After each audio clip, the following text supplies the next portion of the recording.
en el Palenque en Colima.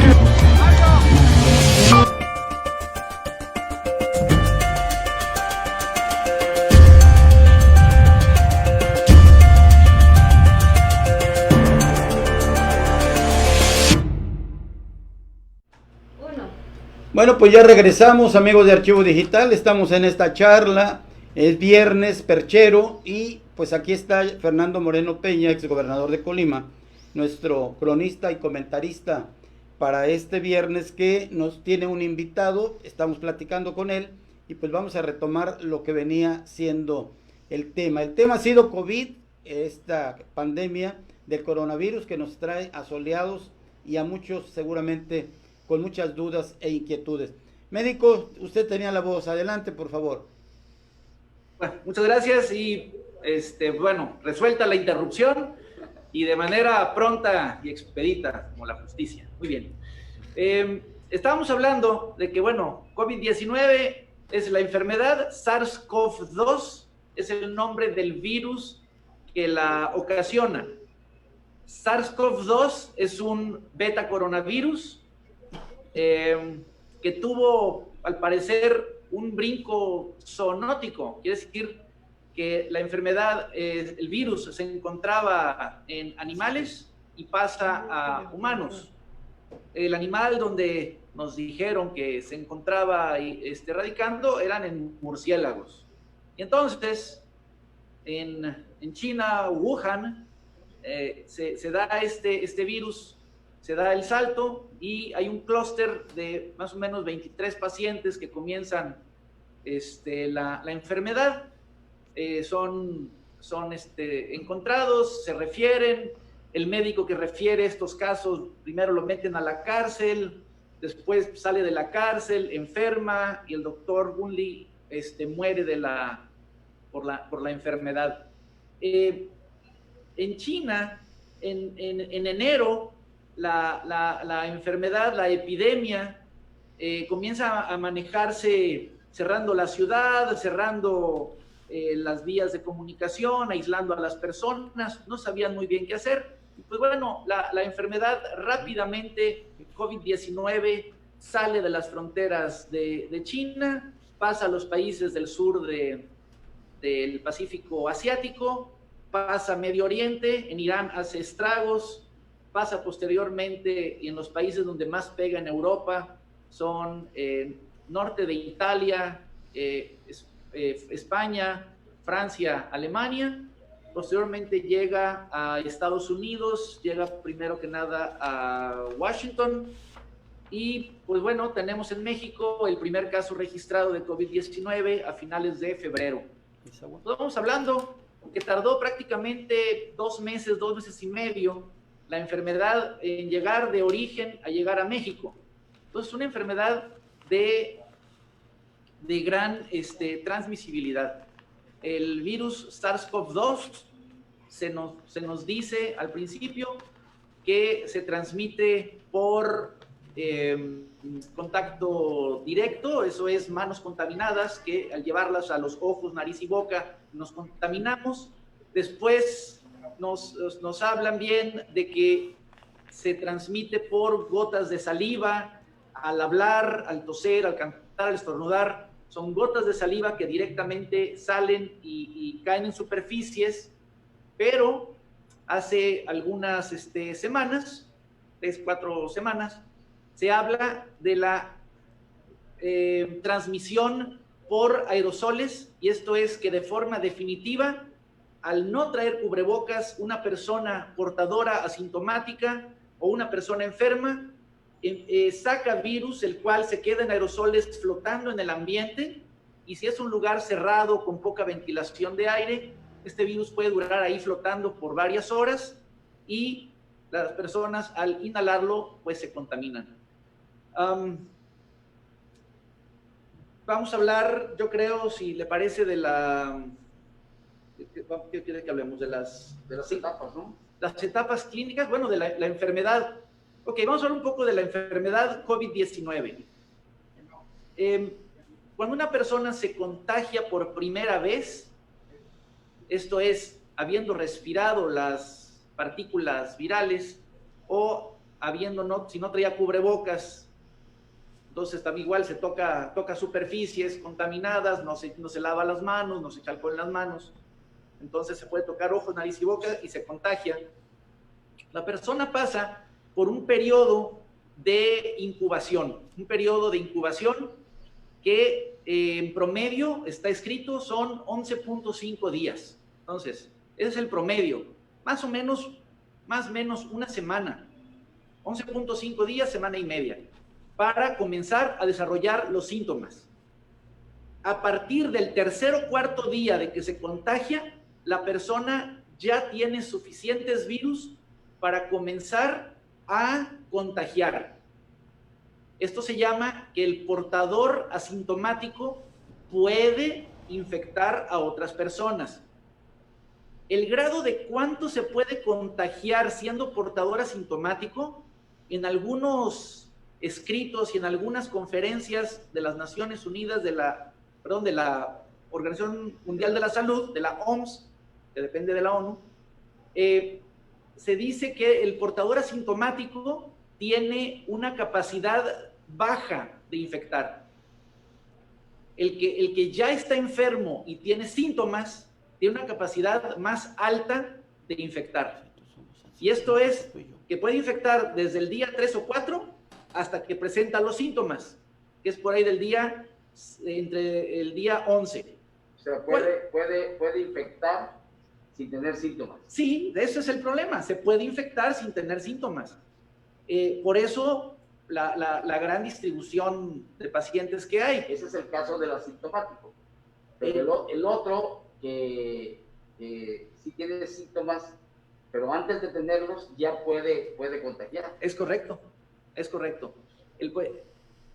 Entonces, ¿cuáles son los síntomas principales? Eso. Vamos a hablar que los síntomas principales son 3 síntomas mayores y varios síntomas menores. Los síntomas mayores son fiebre, que puede ser desde febrícula, 37.5 para arriba, tos, habitualmente una tos seca, y dolor de cabeza. Habitualmente dicen que es un dolor más o menos frontal, es un dolor pulsátil, más o menos como si fuera una migraña. Esos son los síntomas mayores. Los síntomas menores son dolor de cuerpo, dolor de articulaciones, dolor de músculos, pérdida del olfato, pérdida del gusto. Se llama anosmia y disgeusia, son los nombres.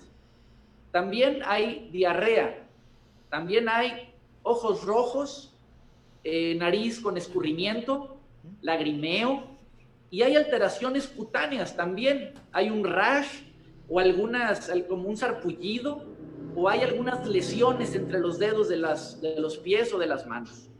Entonces, tenemos una gran gama de signos y síntomas que se tienen cuando ya la enfermedad COVID-19 se está manifestando.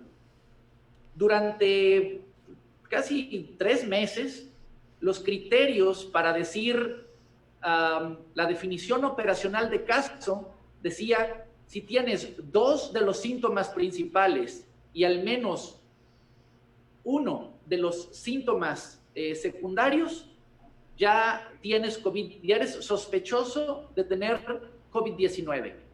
Recientemente, hace una semana, la definición operacional de caso por la Subsecretaría de Salud cambia la definición y dice: con que tengas un criterio mayor y 1 menor, ya con eso eres sospechoso de COVID-19.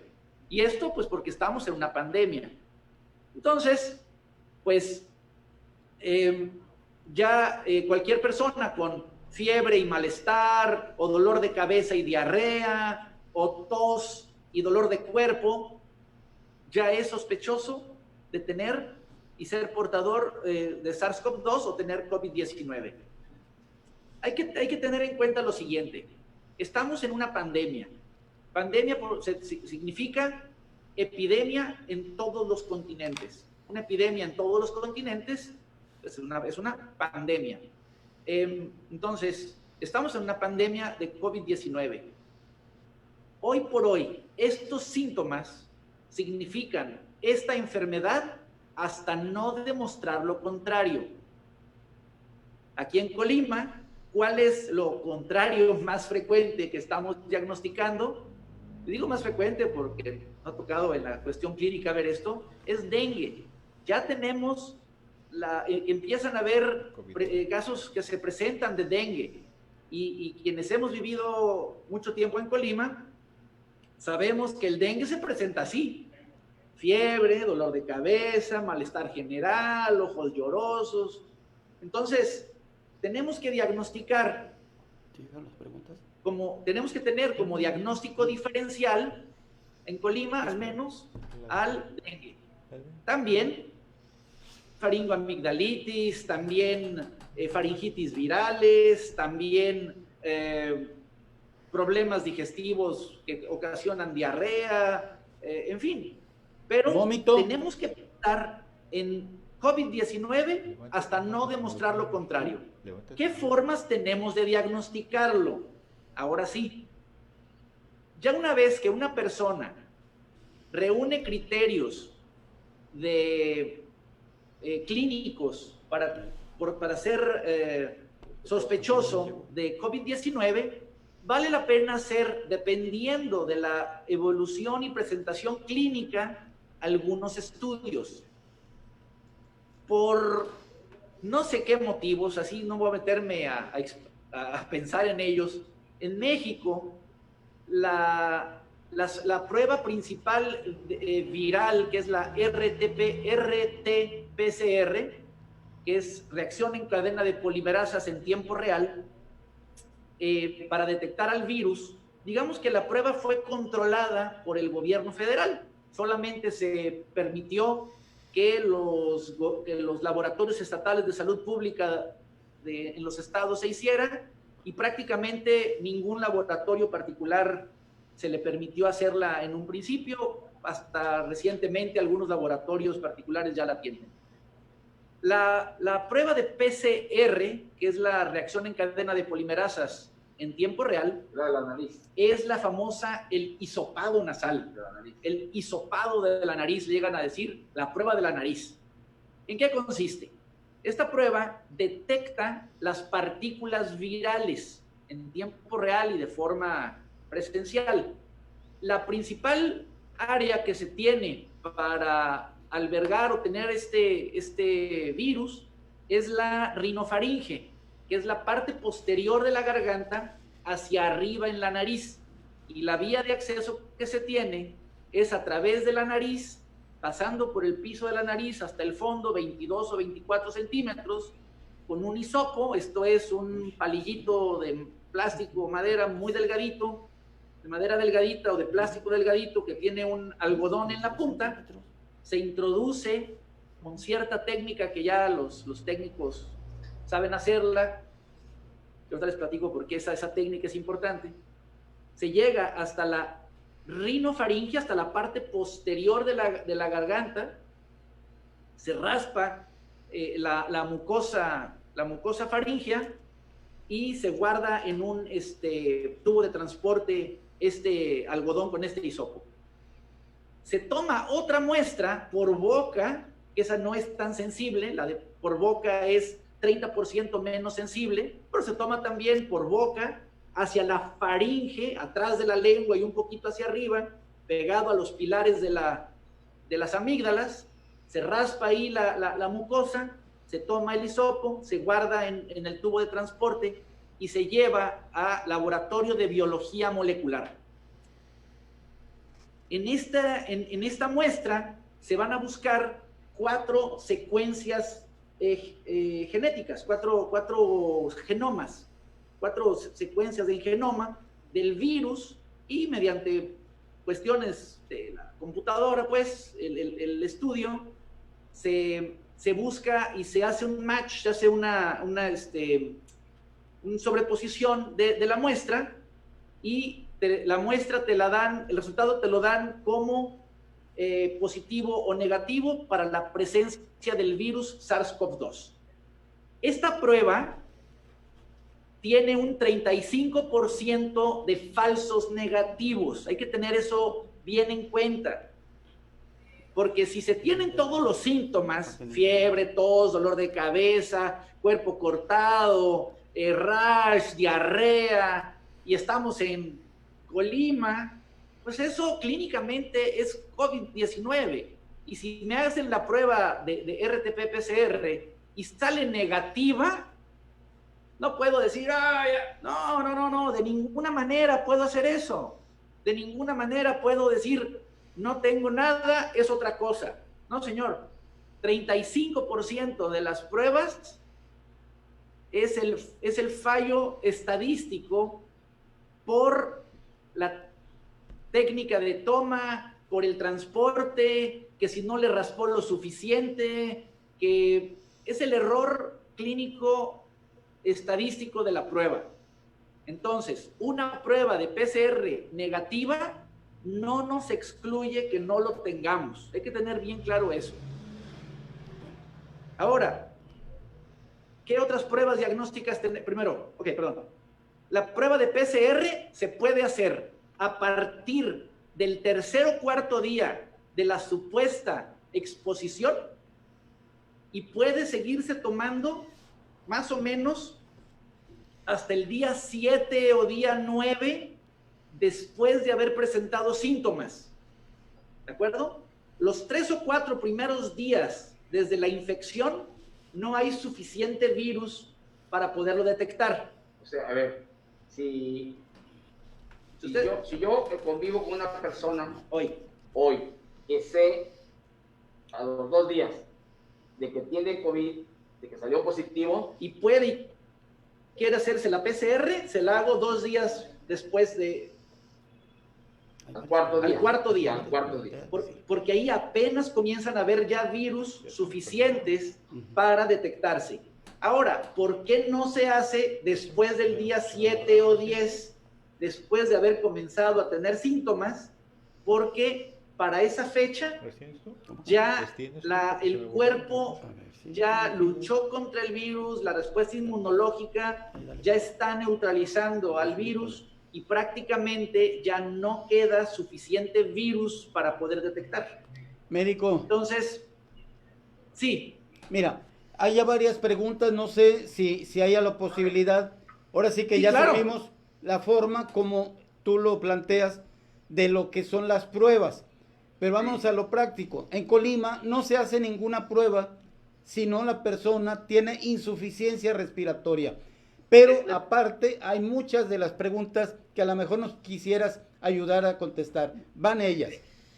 Bien, nos pregunta aquí Ami Juárez, dice, si ya tuve COVID asintomático, ¿puedo volver a tenerlo con síntomas?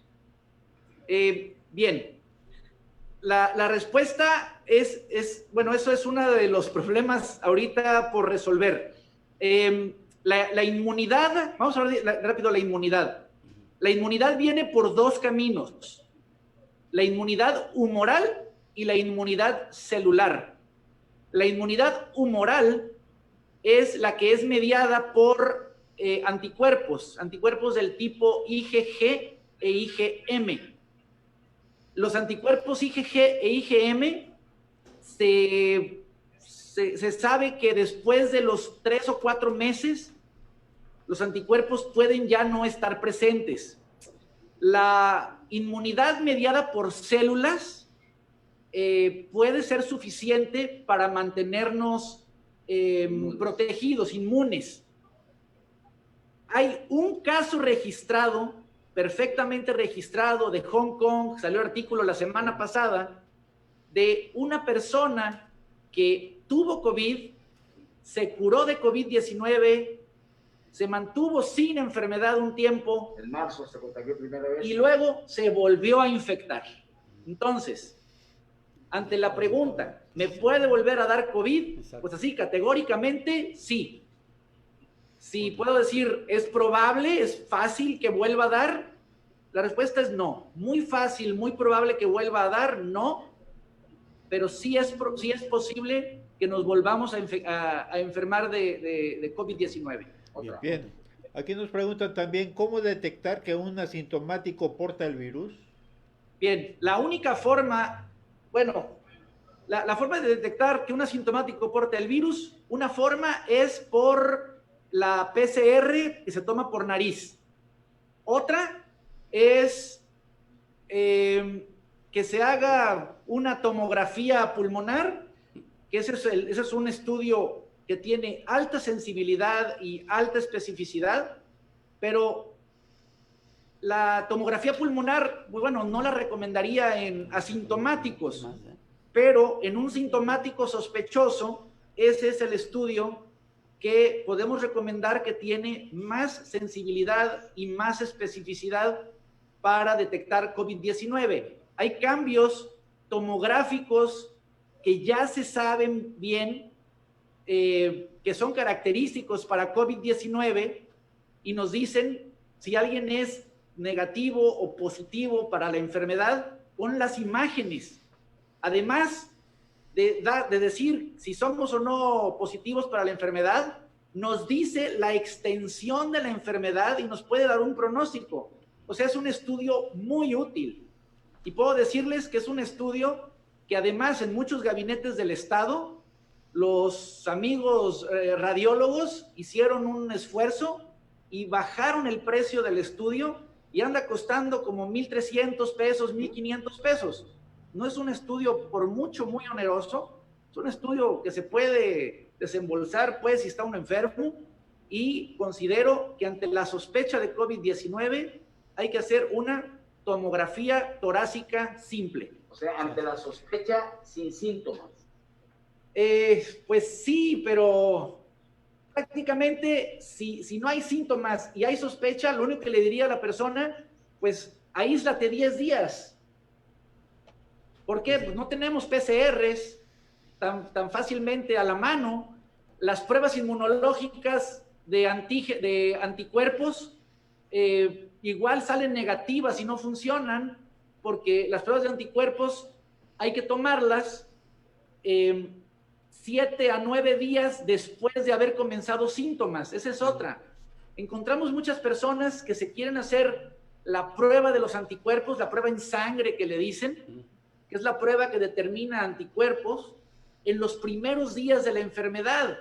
Y eso no es posible, porque la prueba de sangre detecta la elevación de los anticuerpos IgM. Y estos anticuerpos IgM se comienzan a elevar en el día 7, día 9, más o menos. Bueno. Y posteriormente se elevan los anticuerpos IgG, los G de gato. Sí, nos preguntan también aquí, ¿qué tan confiable es la radiografía de tórax? Una placa simple de tórax nos puede dar datos, pero solamente en casos moderados y en casos severos. Una radiografía digital simple de tórax en casos leves es difícil que dé adecuada información. La tomografía sí. La tomografía simple de tórax en casos muy leves da muy buena información. Entonces hay que valorar el riesgo-beneficio. Si ya estás en el gabinete de rayos X, hay alta sospecha de COVID-19 y te vas a poner una placa simple de tórax, mejor que sea una tomografía. Que valga. Bien, saludamos a la señora María Alcántar, o señorita María Alcántar, dice saludos desde Hemet, California, excelente información. Dolores Reguera también deja saludos al licenciado Fernando Moreno y dice, muy interesante toda la información del doctor, es un placer saludarlo. Verónica Palomares nos dice, ¿hay algún tipo de alimentación que se recomiende contra el COVID? No, desgraciadamente no hay algo que usted pueda estar comiendo o dejar de comer para que le dé o no le dé. No hay nada por ahí. Lo que sí es lo siguiente, COVID-19 es una enfermedad que nos viene a recordar lo importante que es una vida saludable. Y vamos a decir vida saludable. Primero, COVID ataca a las personas que padecen obesidad, ¿de acuerdo? Después del factor de edad, la obesidad, diabetes, hipertensión, insuficiencia renal, pues son padecimientos y enfermedades que agravan a la enfermedad de COVID-19. el principal factor que podemos nosotros controlar para cuidar nuestra salud es la obesidad, el sobrepeso. Debemos de comenzar una vida saludable con respecto a adecuada alimentación, con respecto a ejercicio aeróbico, con respecto a algunos suplementos alimentarios que podemos hablar posteriormente al respecto. Pero poder decir, come esto o no comas esto para prevenirlo, no hay algo así. Bueno, quien ya tiene la enfermedad, también nos preguntan, ok, ya tienes uno de los síntomas o 2 o 3 de los que usted mencionaba, pero está encerrado en su casa. ¿Qué puede hacer él para que la familia no se vaya a contagiar, por un lado? Bueno, y por el otro, okay, ¿qué medicamentos puede tomarse o de qué manera se puede él sostener algún tipo de pues medicación? Ok, vamos a... Primero, recetas médicas no voy a dar porque Bien. no creo en la automedicación. Perfecto. Pero voy a dar algunos consejos de alimentación y algunos consejos de suplementos. Y en general hablar de medicamentos. Pero bueno, primero, esa persona que es positiva y que ya está enferma, Sí. lo más probable es que ya contagió a toda la familia sin haberse dado cuenta. Lo más probable es que todos en esa casa, cuando comiencen con síntomas, sean COVID. De hecho, hay un diagnóstico epidemiológico. Haga de cuenta esto, estamos 5 en una casa, sí, y yo tengo síntomas, me hice la prueba y soy positivo y ya me diagnosticaron COVID-19. Cualquiera de las otras 4 personas de la casa que comiencen con síntomas COVID-like, COVID parecidos, ya no ocupan prueba. No, pues ya. Todos son positivos por definición de prueba epidemiológica, por contacto epidemiológico. Eso ya está escrito, ya está comprobado. Esto para bajar la ansiedad de las pruebas y bajar el costo de muchos lugares. Entonces, si yo ya soy positivo y convivo aquí, he estado aquí toda esta semana con el licenciado viviendo en su casa, y comenzara con síntomas, Dios no lo quiera, pues entonces, por definición, es positivo también. Claro. ¿De acuerdo? Eso va por ahí.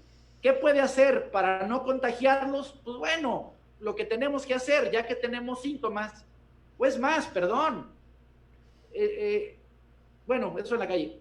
Ya que tenemos síntomas, cubrebocas, cubriendo nariz y boca ampliamente, higiene, lavarnos las manos, mantener distancia, los utensilios de comida, mi cubiertos, mi vaso, mi taza, tienen mi saliva, entonces hay que lavarlos, hay que dejarlos remojando en agüita con cloro diluido y luego lavarlos con agüita y jabón. La ropa sucia se lava en casa, aparte con, pues, poquito de cloro y el mismo jabón mata al virus.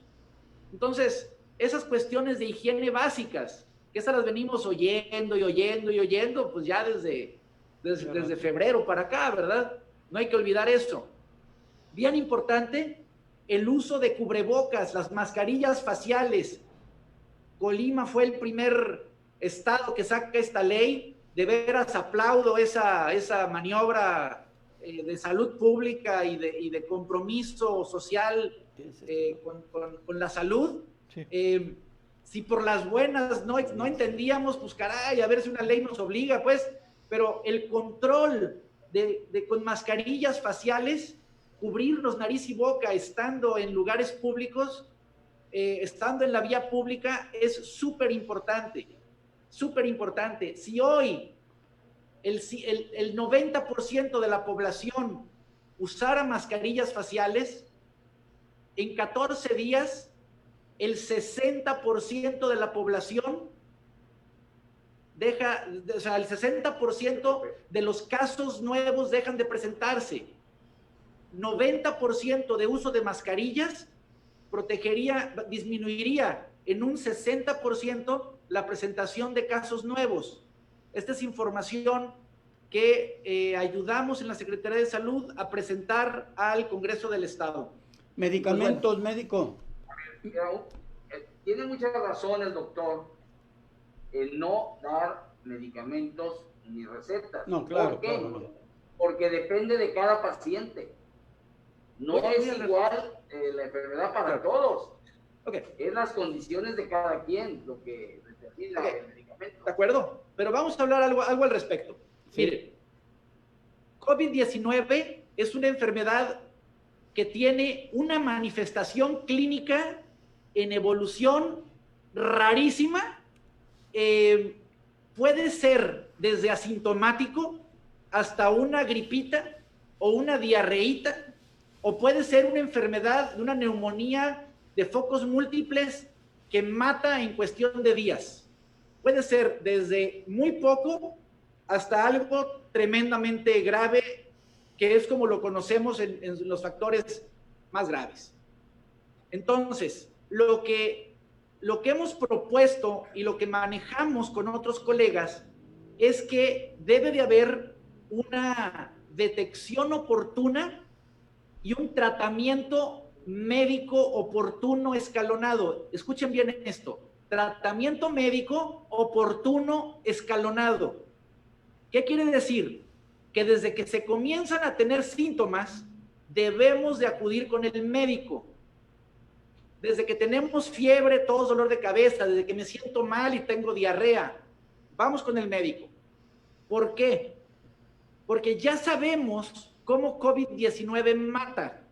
COVID-19 mata principalmente por dos factores, que es el factor inflamatorio, es el factor de cómo nuestro cuerpo reacciona al virus, y nuestra propia inflamación nos agrede, ¿de acuerdo?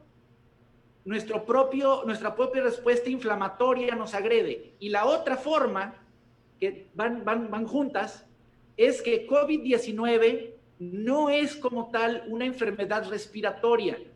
El asunto inicial de COVID-19 es que es una enfermedad de la circulación de la sangre, una enfermedad del endotelio vascular y una enfermedad de la coagulación. Entonces, es una enfermedad que tiene que ver con la coagulación de la sangre, endotelio vascular, la parte interna de los vasos sanguíneos.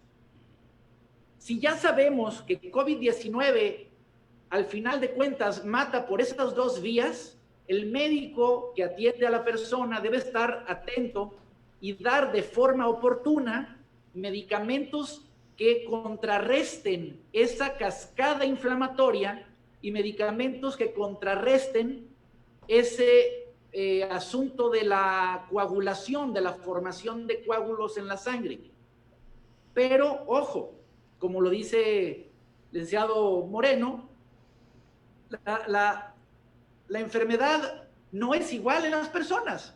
No es igual COVID-19 en una mujer delgadita, joven, 20, treintañera, que le da una sensación de cuerpo cortado y escurrimiento nasal, a su abuelita, que tiene obesidad, que tiene 70 años, que es diabética, que se toma o no a veces su metformina, o se toma o no a veces su medicamento para la presión.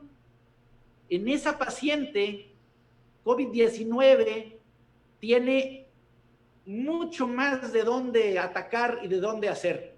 Todo esto es porque hay un receptor en las células que es el receptor ACE2, es el receptor de la hormona convertidora de angiotensina 2. Bueno, es la puerta de COVID, del virus adentro de la célula. Entre más receptores de estos hay y más se ocupan por el virus, más agresiva es la presentación de la enfermedad. Entonces, no se automediquen, vayan con su médico, busquen tratamiento oportuno y que se conozca que puede haber una evolución en el tratamiento. Los primeros días podemos dar para los síntomas, pero ya que tenemos la tomografía y vemos cómo se está comportando la neumonía, porque eso me han dicho muchos pacientes, que, oiga, doc, me dicen que tengo una neumonía pulmonar y que estoy muy grave de principios de neumonía. Pues, ¿qué es eso? O sea, COVID-19 en los pulmones causa una neumonía de focos múltiples, pero también causa problemas cerebrales, cardíacos, pancreáticos, hepáticos en la piel. COVID-19 es multisistémica. Gran lío. Seguimos con las preguntas. Bien, Venga. primero una disculpa, Raúl Merced me dice que no dije su nombre cuando planteé su pregunta, una disculpa, Raúl. Loli Ruiz dice, ¿es recomendable monitorizar la oxigenación por medio de un oxímetro de pulso para saber si bajó de acuerdo. Raúl, ha dado usted en el clavo del manejo de COVID-19, por supuesto. Hoy por hoy, la principal inversión en salud que una familia puede hacer es conseguir un oxímetro de pulso. El oxímetro de pulso es un aparatito de pilas que ha de costar en las tiendas estas de Amazon o Mercado Libre o qué sé yo cuáles, ha de andar costando 400, 300 tantos pesos. No es un desembolso muy grande.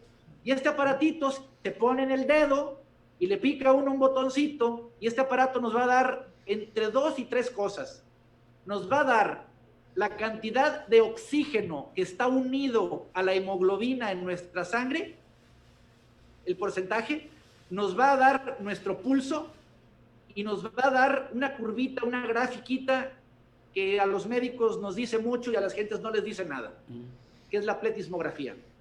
Bien. Este aparato debemos, si tenemos síntomas de COVID-19, desde el primer día que se pone mi abuelita mala o mi tía y tienen factores de riesgo, todos los días hay que tomarles la oximetría, todos los días, mañana y noche si es necesario. ¿Cuánto debe de ser? Exactamente. De 93% para arriba. Si el aparatito marca de 93% para arriba, quiere decir que está bien nuestra saturación de oxígeno en la sangre. Si ya comienza a marcar 93 y luego 92%, luego 91%, ya cuando está en 93, 92, ya estamos buscando al médico, porque existe esta condición clínica que se llama hipoxia silenciosa. Hipoxia significa baja en el oxígeno de la sangre. Y silenciosa, porque me va bajando el oxígeno en la sangre y no me doy cuenta y no tengo más síntomas al respecto. En una persona que no tiene COVID-19, le baja la saturación de oxígeno a 90 y siente que se está ahogando. Se siente que se está así, que no puede ni respirar. Las personas con COVID-19 pierden esta capacidad. El virus SARS-CoV-2 hace algunas cuestiones de daño neurológico y la sensación de ahogamiento se pierde. Eso en los casos de Nueva York, por allá de marzo, abril, fue documentado y fue registrado.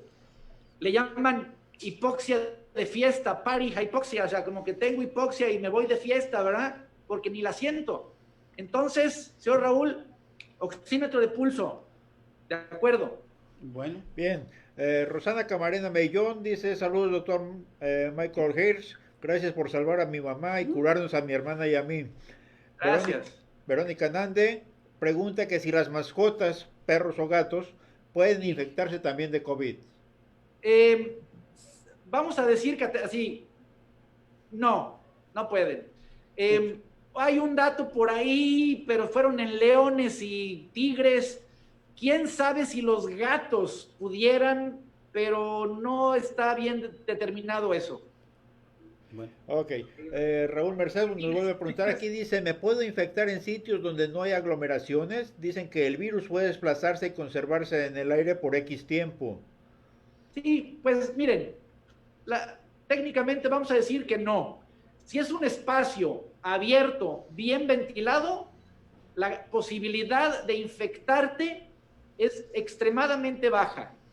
Pero déjenme decirles que si es la vía pública, en Colima tenemos la obligatoriedad de traer cubrebocas. Entonces, en la calle, en la ciudad, tenemos que traer cubrebocas. Pero si estamos en la playa, sopla el viento de lo lindo, guardamos cierta distancia con las otras personas, no nos vamos a infectar teniendo ese espacio abierto y teniendo ese viento. Bien. Entonces, podemos aquí entender, quiero hablar de 5 conceptos rápidamente, 5 conceptos que en la vida diaria tenemos que aplicar para disminuir nuestro riesgo de infectarnos. Primero, usar cubrebocas, cubriendo nariz y boca, guardando distancia. Y es la regla de universalidad. ¿Con quién aplico esta regla? Con todos. Aquí entra el licenciado Fernando Moreno y yo. Si yo estuviera con ustedes, con mis parientes, con todo mundo, aplico la ley, la regla de universalidad. Luego, espacio abierto y espacio bien ventilado. Preferimos espacios abiertos y espacios bien ventilados a lo contrario. Entonces, si voy a un restaurante y tiene terraza, prefiero la terraza. Si hay ventilación natural, aires acondicionados, pues prefiero la ventilación natural. Claro. Luego, el tiempo. El tiempo es, en la CDC escribieron los tiempos más o menos que hay para infectarnos entre personas o entre la convivencia o acciones. Entre más rápido terminemos lo que estamos haciendo de plática con alguien, mejor. Hola, ¿cómo estás? Mira estos papeles, adiós.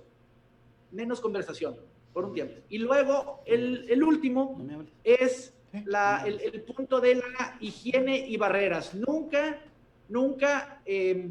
olvidar que debemos de usar cubrebocas estando más o menos cerca de alguien, guardar la distancia, tener siempre con nosotros nuestras bolsas, un frasquito con alcohol o alcohol gel al 70 o al 80% y saber que las caretas no sustituyen al uso del cubrebocas.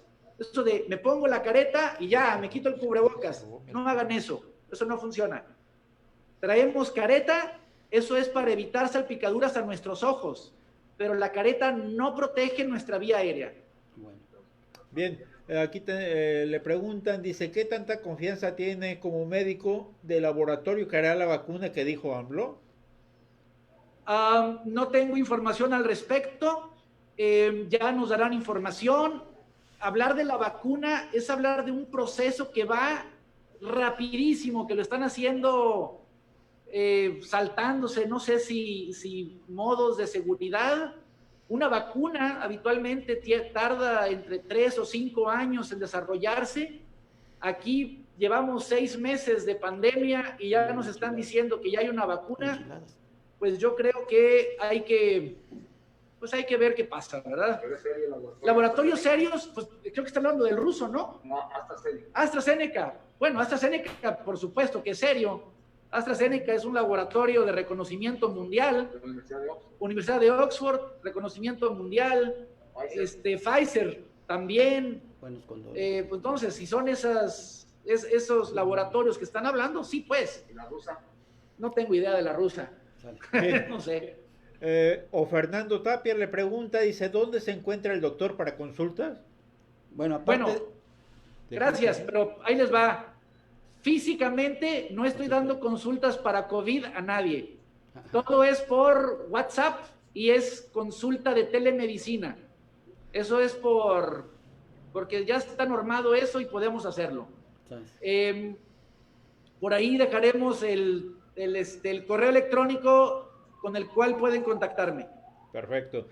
Marcela Fettuccine dice, qué buen programa, gracias por haber invitado a un médico a hablar de la pandemia. Gracias. tenemos otra vez sobre lo mismo del laboratorio de la vacuna que dijo AMLO. José Anguiano, saludos a los amigos de Perchero y en especial al licenciado Fernando Moreno y al doctor Michael. Quiero preguntar, ¿cuándo se pierde el olfato y el gusto? Ah, exacto. Bien. Bueno, eso fue de los primeros asuntos extraños de COVID, del virus SARS-CoV-2, y son de los artículos que hablan de su neurotropismo. Y eso es la afinidad que tiene el virus por los nervios. Por los nervios, estoy hablando de la fibra nerviosa. El virus pues entra por la nariz y llega al bulbo olfatorio. En el bulbo olfatorio el virus, ahí tenemos receptores ACE2.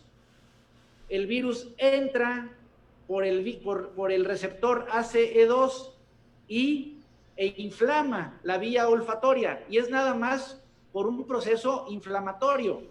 Tan es así que cuando se está recuperando la enfermedad y el proceso inflamatorio está bajando, uno de los primeros datos positivos es que en las personas que presentaron anosmia y disgeusia, comienzan a retomar el olfato y el gusto.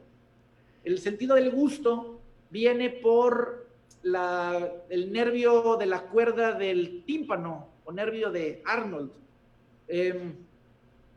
Este nervio viene por la vía facial, no es que el nervio facial sea sensitivo, pero llega a los 2/3 anteriores de la lengua.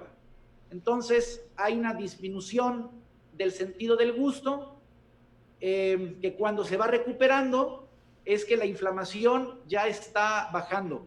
No todas las personas presentan estos dos síntomas, andan por ahí del 60% más o menos. Sí, preguntan que si cuando se pierde el olfato y el gusto, si ya es positivo en la persona. Es prácticamente patognomónico, sí. Podría decir que si tienes síntomas parecidos a COVID, sospechoso COVID, pero dices, oye, perdí el olfato, 98%, 99% de que es COVID. Yo a un paciente con anosmia y disgeusia no les hago la prueba, me voy directo a la tomografía para ver la extensión del daño, pero si le apostamos, le gano. Es COVID. Definitivamente. Néstor Espinosa dice: un gusto saludar al licenciado Fernando y a usted, doctor. Preguntarle, ¿existe variación en la efectividad de la protección según el tipo de mascarilla? Sabemos que el uso de mascarilla es un tema preventivo. Sí. Bueno, ahí les va. Esto igual, que quede claro. La mascarilla facial tiene un uso mucho más eficiente hacia afuera que hacia adentro. Ojo, estoy hablando de los cubrebocas de tela que están descritos en el Centers for Disease Control de los Estados Unidos, cdc.gov de chica. Es muy distinto hablar de mascarillas faciales, como la que trae el licenciado Moreno, la que traigo yo, que los respiradores N95 de la marca 3M o los respiradores grado médico. Esos son distintos. Voy a hablar de los cubrebocas de tela o los cubrebocas quirúrgicos. Estos, con respecto a COVID-19, tienen un grado de efectividad de protección hacia afuera de casi el 90%, pero hacia adentro alrededor del 30-35%. ¿Qué quiere decir esto? Ojo, que para que un cubrebocas sea efectivo en un cuarto donde habemos 5 gentes, los 5 tenemos que traer el cubrebocas puesto adecuadamente, cubriendo nariz y boca. ¿De acuerdo? Sí. Sí. En esa circunstancia estamos más del 90% cubiertos de que no nos va a transmitir nada, porque todos estamos cubiertos. Pero si una persona sospechoso COVID en ese supuesto se lo quita, entonces esa persona avienta virus al aire y los otros 4 solo están protegidos 30 a 35%. Bien. La efectividad de la mascarilla es directamente proporcional a que las personas la estén usando como conjunto. O sea, hay que alejarse del que no traiga mascarilla. Definitivamente, y en Colima denunciarlo. Hay que alejarse del que no traiga mascarilla. Sí, Muy bien. claro, por supuesto. Bueno, Bien, nos deja saludos aquí Raúl Mercetlares, gracias Raúl. Atenea Espinosa dice, es una realidad que la gente tiene miedo de ir a los sectores del sector salud y hoy en día los médicos particulares tienen más consultas por esta situación. La pregunta es, ¿cuál es la especialidad correcta para ir al médico cuando se tienen estos síntomas? La pregunta es porque los médicos hoy en día tienen variedad de tratamientos diferentes y la intención es visitar al indicado en este tema. Saludos. Pues mire, señora, ¿qué le digo? Mi especialidad es la cirugía plástica y reconstructiva. Yo no soy infectólogo, ni soy virólogo, ni neumólogo, ni internista. Por sí le voy a decir, soy médico general, soy especialista en cirugía plástica y reconstructiva y conozco del tema ampliamente. Ahora, si me pregunta qué especialidad, pues yo diría un internista. No, podría decir un neumólogo, pero como les digo, el problema principal sí puede ser el pulmón, pero COVID-19 no es una enfermedad respiratoria de origen. Su origen es inflamatorio y su origen es de la coagulación. Entonces, si me dice especialista, yo le diría infectólogo o internista o pediatra si es un niño que está enfermo. Pero realmente acudan a su médico de confianza, el médico que tenga y que haya visto o que le diga que tiene conocimiento del tema. Punto. Bien, Maylén Guiano dice, excelente programa, saludos al doctor Michael y al licenciado Fernando Moreno, interesante tema de la salud, gracias por la información. Saludamos al doctor Carlos Garibay, está siguiendo esa transmisión, a la diputada Lizeth Rodríguez Soriano, también está viendo este programa, muchas gracias. Ana Mar dice, excelente explicación del tema. Laura Gaitán dice, excelente exposición del doctor Hirsch. Ojalá los amigos de Perchero sigan cuando menos la regla universal de uso de cubrebocas. Por eso, gracias, sí, ya nos regañaron 2 veces, sí. Carlos Ramírez dice, ¿las nanopartículas de los cítricos ayudan? Ya hay por parte de la COFEPRIS un comunicado al respecto y no hay evidencia de que eso sirva de algo. Pero tampoco afecta. No lo sé. Yo diría que no, punto. pero sabrosa, tan aciditas. No hay nada al respecto ahí.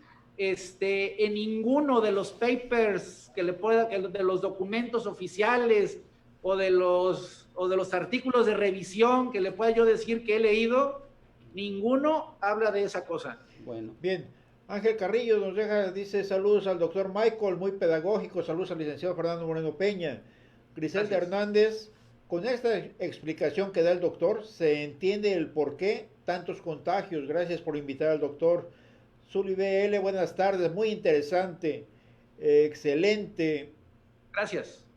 Saludos con afecto al licenciado Fernando Moreno Peña, gracias doctor Michael por sus aportaciones. Laura Gaitán dice, muy acertada y de gran utilidad la invitación del licenciado Fernando, gracias, es lo que tenemos en este momento. Pues médico, a ver, danos el colofón de toda esta información que fue muy vasta y las preguntas pues ya viste fueron muy variadas, pero ¿qué sería en términos generales la forma como podemos decirle a la gente eso que tú has insistido tanto? La mascarilla si van a salir, la mascarilla en propia casa, si está alguno enfermo, tiene sospecha, pues por favor, entre todos habrá que usarlo. No test o se vale. Test, dijiste de alimentaciones, ¿qué se puede recomendar? Test o qué sé yo. Bueno, Primero, si hay una persona enferma o sospechosa de COVID-19, esa persona debe de usar mascarilla facial o mascarilla de estas de respiradores de alta filtración, porque él es el que tiene el virus y cada que habla o respira profundo, entonces lo está aventando al aire. Las mascarillas faciales detienen al virus con nosotros y evitan que esté aquí flotando. Entonces, si en la casa hay una persona que tiene sospechas, pues tiene que traer mascarilla todo el tiempo. ¿Tirarla, médico? ¿Tirar esa mascarilla? ¿Cambiarla? No, ¿lavarla? ¿Cada cuándo? Todos los días. Las mascarillas faciales de tela de doble capa, ahí les va. La mascarilla facial es de tela, de algodón, de doble capa, y quienes las estén haciendo o manden a hacer, el nombre que oí es pellón. Busquen una tela que se llama pellón, sí. Y esa tela va en medio, es algodón, pellón, algodón, doble capa, cubriendo nariz y boca bien, y unas ligas que la sostengan.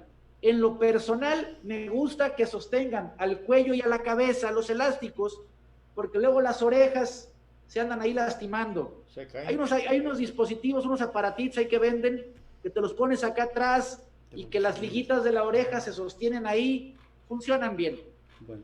Entonces, mascarillas faciales de tela de doble capa o triple capa si le ponen pellón al centro.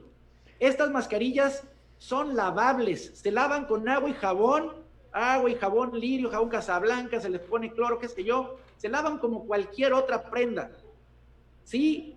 Y se pueden remojar, si la tela lo permite, remojar con cloro diluido y pues bueno, quedaron bien limpias. Bueno. Ya que se secan, si las planchamos, pues quedan prácticamente estériles. La plancha, la caliente de la plancha las deja súper limpias. Excelente. Ahora, ¿cuántas hay que tener? Pues hay que tener 5 o 6, porque ya la vida diaria va a requerir que traigamos esto en la vía pública por mucho tiempo. ¿Cuánto tiempo? Pues yo creo que algunos años. Se determinó y se dijo pues por la Organización Mundial de la Salud que esta enfermedad se va a considerar endémica. Endémica significa que llegó para quedarse, así como la influenza es cíclica, el dengue cíclico, pues esta va a ser igual cíclica, y se espera que siempre hayan casos de COVID-19 en mayor o menor grado. Exacto. Con respecto a la alimentación, no hay nada que nos proteja para que no nos dé, eso no hay. Lo que sí hay es que si estamos gordos, tenemos sobrepeso, pues ya desde ahorita a comer sano, ayudarse a bajar de peso, ir con un nutriólogo, nutrióloga, salir a caminar con su mascarilla. No es cierto, por favor, no es cierto que la mascarilla te envicia tu respiración y tus gases y que te estás comiendo tus microbios. Olvídense de esas tonterías, eso no es cierto. Hay una publicación muy bonita, salió en CNN, un médico, parece que neurocirujano, se pone una mascarilla facial y corre 36 kilómetros, el tipo con un oxímetro y todo monitorizado. No le bajó el oxígeno para nada, no se intoxicó con nada. El tipo casi corre maratón con mascarilla facial. Otro así, puntos rápidos. Alimentación sana y bien hidratados. Ejercicios aeróbicos. Hoy en día los ejercicios que hagan que nuestra capacidad torácica aumente, que mejore nuestra respiración, son mucho mejor. Suplementarnos un poco con vitamina C, vitamina D de dedo y zinc. Esos 3 suplementos vitamínicos. Adelante. Magnesio va también. No. D de dedo, 4,000 unidades. Vitamina C, 1 gramo. Y zinc, 30-50 miligramos. Ya dije dosis. Pero son suplementos. Claro. Esto no nos cura nada. Solamente nos ayudan a tener una mejor respuesta inmunológica en caso de... Una pregunta que la gente lo maneja mucho. Las superficies y las bolsas de plástico o las bolsas de papel. Cuando compra uno algo, pues te lo dan, Sí. te lo dan en la envoltura y Este- la gente tiene miedo a contaminarse con eso. Sí, Un gramo. se dice que el riesgo de transmisión es extremadamente bajo. Nada más limpiar superficies de acuerdo con agua con cloro diluido.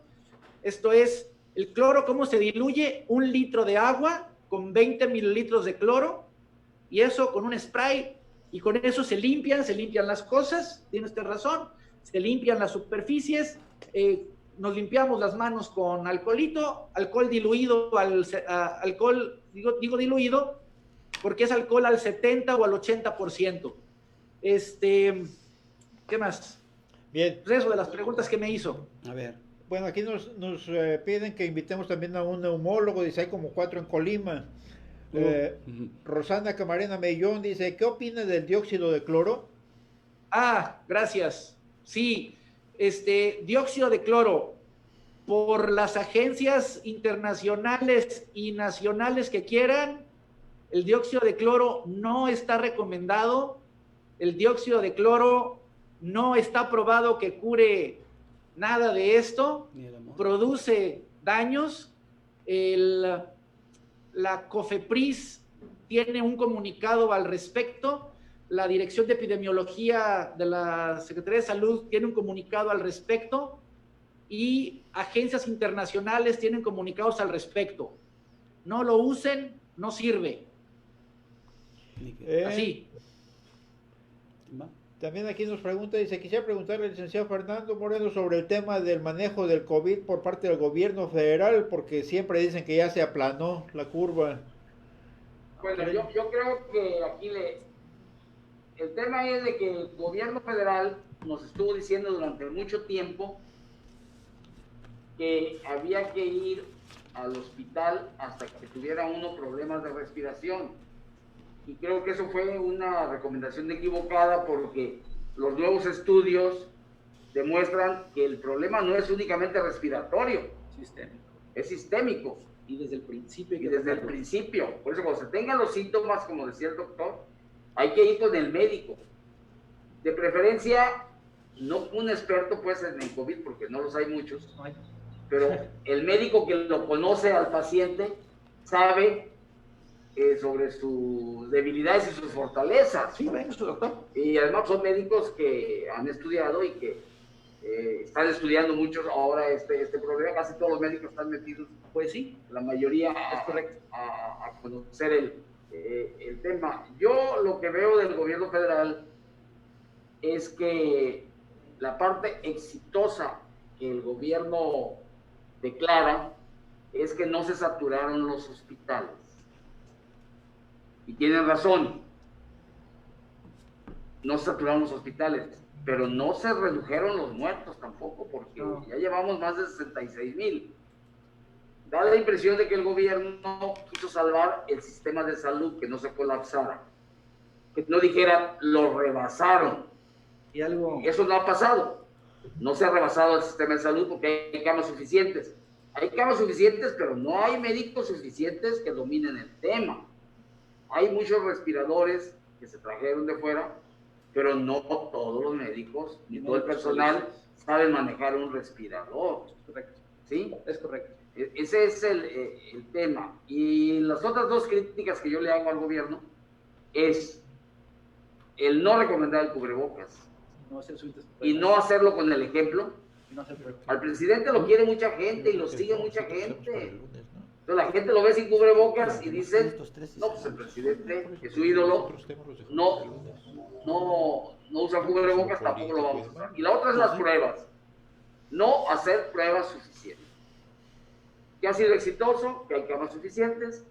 ¿Qué ha sido exitoso? Que hicieron convenios con los hospitales privados y ayudaron en parte a atender o desviar a los hospitales privados casos de otra naturaleza para dejar en los hospitales más casos COVID. Pero yo ya creo que a estas alturas no se puede hacer tampoco un balance todavía, porque no ha terminado la pandemia. Habrá tiempo para que se diga cuáles fueron los errores y cuáles fueron los aciertos. Pero lo hemos dicho siempre, la atención médica depende en mucho del gobierno y del sistema de salud y de las instituciones. Pero el no contagiarse depende del ciudadano, de la persona, no del gobierno. El gobierno no tiene tanto la culpa en los contagios, excepto de que no aplique medidas de aislamiento correctas o propicie la autorización de la apertura de todas las instalaciones comerciales para que la gente conviva. Pero la responsabilidad de contagiarse, el 70-80% es de la persona. Así es. Es de la persona. Sí, claro. Doctor, nos preguntan aquí, que si el virus se queda en la ropa y durante cuánto tiempo. Sí, hay estudios bien puestos de cuánto tiempo dura viable las partículas virales, y todo depende de la humedad o lo seco o la exposición que se tenga. Con respecto a la tela y el papel, anda más o menos por ahí de los 2 o 3 días. Bien. 2 o 3 días es el tiempo que pudiera estar viable la partícula viral. Bien. Ahora, la carga, esta es la pregunta, doctor. La carga viral de una bolsa de plástico, ¿es suficiente para que te contagies? Pues es que no sabe también cuánto le llegó, cuánto le tosieron ahí, ¿verdad? O sea, cuál es la carga viral ahí puesta, pues no se sabe. Lo que sí está estudiado, pues, es de que si le cayó el virus a la bolsa de plástico, quién sabe a qué horas, cuánto tiempo ha estado ahí, luego usted lo va a agarrar y luego se va a tallar el ojo, cuánto virus llega a mi ojo para que me infecte. Esa vía no es la vía más eficiente de contagio. La vía más eficiente de contagio es la partícula directa o la partícula que queda flotando en un lugar cerrado donde la gente está, pues mucha gente en un solo lugar cerrado. Esa es la principal vía de contagio. Porque entra también a veces la psicosis de los zapatos. No, es la menos. Es la menos. La menos. Eso que dicen, y tenemos tapetes sanitizantes. Vamos a decir que el virus lo traigo en mi zapato y luego está en el suelo. Chance, si un niño ahí está gateando y luego agarro al niño y el niño me toca, pues chance ya me infecté. Pero que del suelo de mi zapato llegue a mi vía respiratoria, no es la vía más eficiente de contagio. Bueno. Bien. Medio Puga dice saludos a todos en el estudio, en especial al licenciado Fernando Moreno Peña, al doctor Michael Hirsch. Muy buen programa, excelente invitado. Olga Begoña Solís dice, es un placer verlos, donde exponen temas interesantes. Saludos para todos y bendiciones. Georgina Gina pregunta, dice, una persona infectada por COVID-19, ¿cuánto tiempo tiene que estar aislada para no contagiar a los demás? Excelente pregunta y que viene al tema. Ahí les va. Lo habitual, lo más común es, y todo esto viene desde el día que se comienzan a tener síntomas, ¿sale? El punto de partida es desde cuando me sentí mal y comencé a tener, el primer día que tuve dolor de cabeza y un poco de fiebre, y luego a los 2, 3 días tuve diarrea, y luego al tercer, cuarto día perdí el olfato, y así va la enfermedad. Bueno, desde el día 0 que se comienzan a tener síntomas, una persona al día 14 ya no es contagiosa, ya no fácilmente es contagiosa, ya no es contagiosa. Le pueden hacer prueba de PCR y podrá tener el virus presente, pero esa cantidad de virus ya no es infectante. Otra que salió por parte del gobierno federal, salió por cuestiones de la Secretaría del Trabajo, también lo pusieron, y lo vi en la página de la CDC.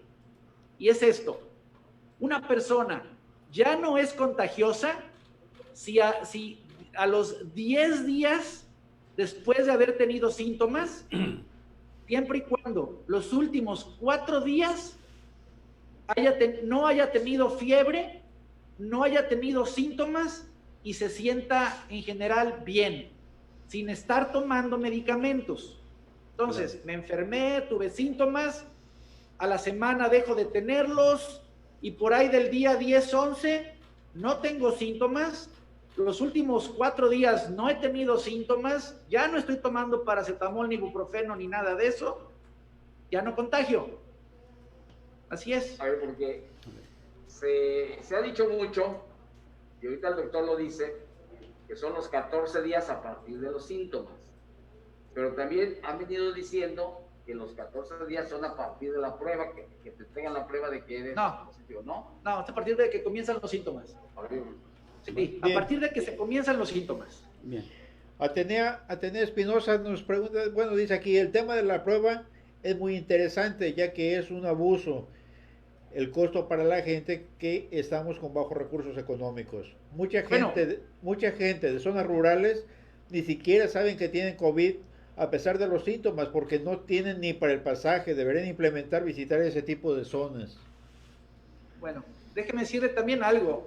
Creo, digo un comentario personal, es que creo que a veces abusamos de la necesidad de la prueba.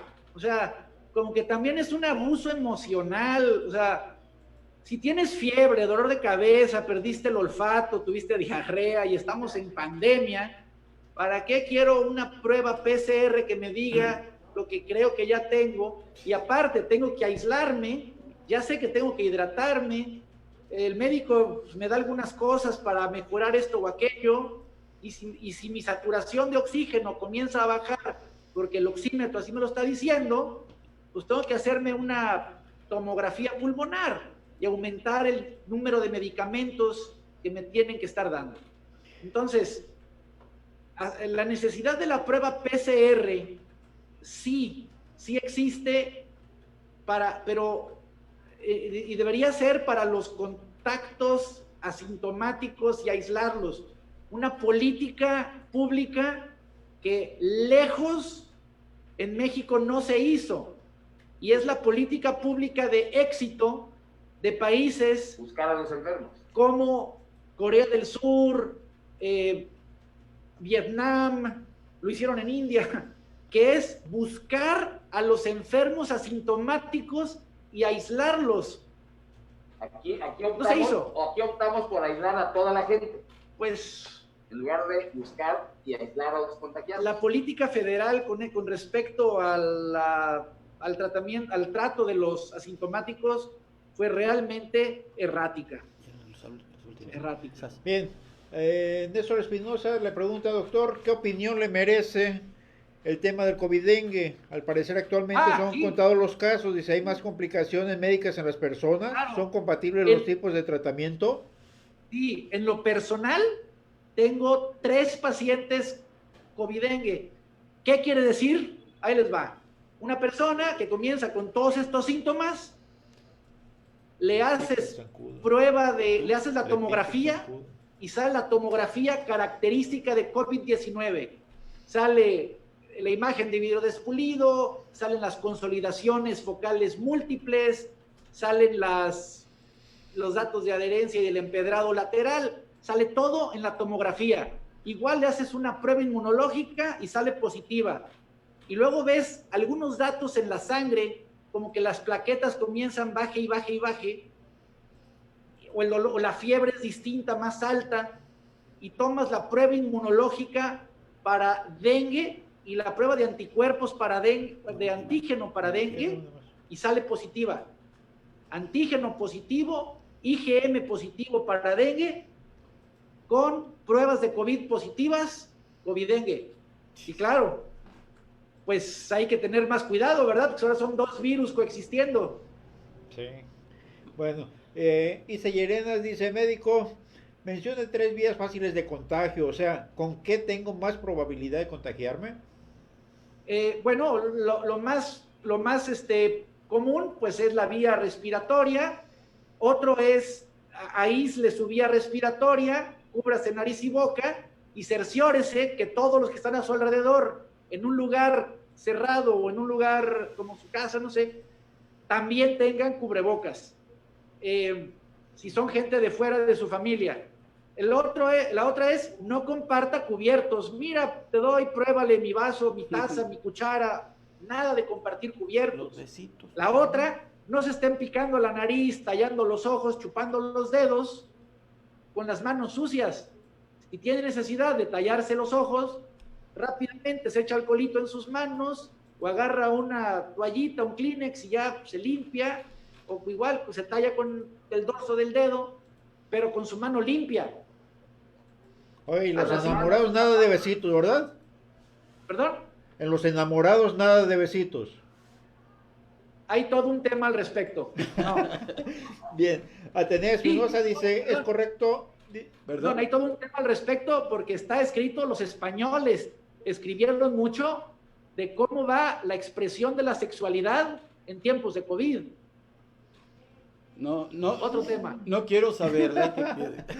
Bien, Atenea Espinosa dice, es correcto lo que dice el doctor, yo conozco casos de gente, empleados de farmacias que tuvieron COVID y seguían trabajando porque el seguro solo da 14 días de incapacidad y regresaron a trabajar aún con síntomas.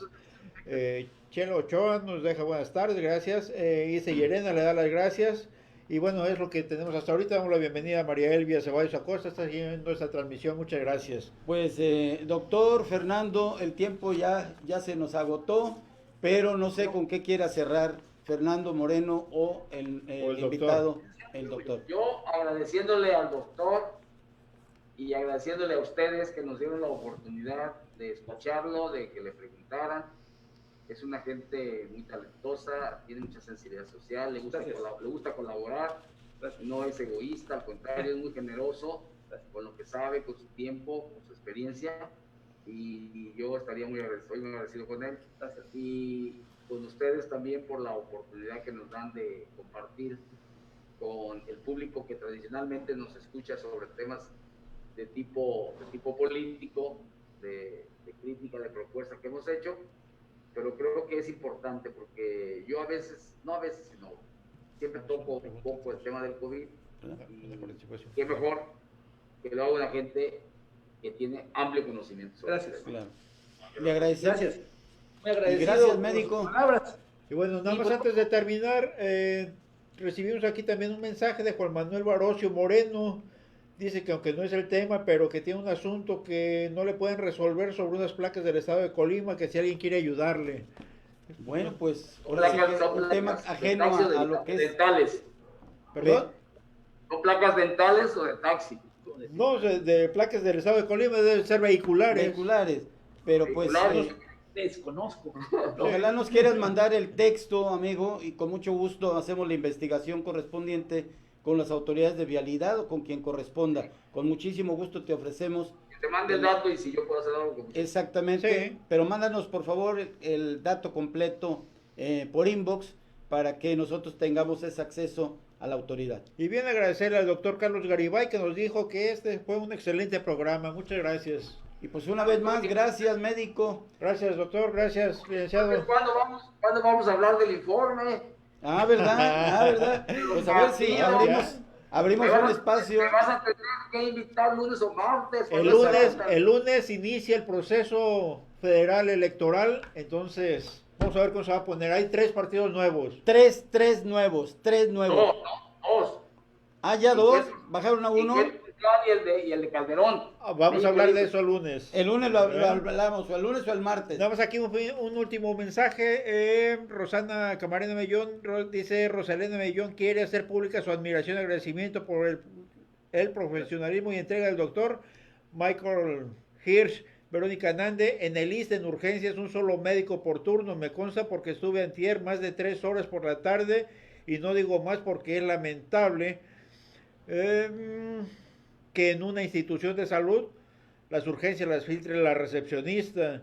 Y Rosy Ocampo Corona dice: gracias por tanta información, cómo se nota su interés para que todos estemos al tanto. Carlos Ramírez también nos dice: excelente programa. Muchas gracias a todos ustedes, esperamos que haya sido de su interés. La frase con la cual que cerramos, ¿cuál es la frase? La frase de hoy.